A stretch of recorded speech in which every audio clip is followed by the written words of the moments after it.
जी प्यारे दोस्तों, अल्हम्दुलिल्लाह हमने तैयार कर लिया है टॉर्च और ये लाइट हमारी तैयार हो गई है। अब जो है ना इसको चार्ज पे भी लगा सकते हैं, उतार सकते हैं। फिर अगर आपने इसको जो है ना क्लोज़ करना है तो इधर से बंद करें और बंद करने के बाद ये जो डब्बी है इसको खोलें और इसको जो है ना इसके अंदर वायर को रख सकते हैं। और ये थी हमारी आज की वीडियो। अल्लाह आपको सदा खुश रखे, अपनी रहमत के साए में रखे। अरशद वफ़ाई को दुआ में याद रखना।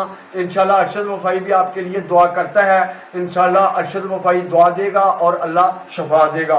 और जानते हैं कि हमारी वीडियो जो है ना फेक नहीं होती, अल्हम्दुलिल्लाह रियल होती है और रियल हम बताते हैं जो भी हो। और ये देखें कि हमारी टॉर्च तैयार है। इसी तरह आपने घर पे खुद तैयार कर लेनी है। देखिए कि ये जो है ना 150 रुपये में 6 सेल आपको लैपटॉप की बैटरी मिल सकती है, उससे 6 सेल निकलते हैं जो आपने देखा है। और प्यारे दोस्तों, इसी तरह आपने जो है ना इसमें 4 सेल रखने हैं। 2 सेल आपके बच जाएंगे, वो फिर कहीं काम आएंगे। और ये देखें कि एक तो वज़न में भी कम और दूसरे नंबर पे इस बैटरी से ज़्यादा टाइमिंग होगी जो हमने निकाली है। और अल्लाह खुश रखे। नेक्स्ट वीडियो तक अरशद वफ़ाई को दीजिए इजाज़त। अल्लाह हाफिज़।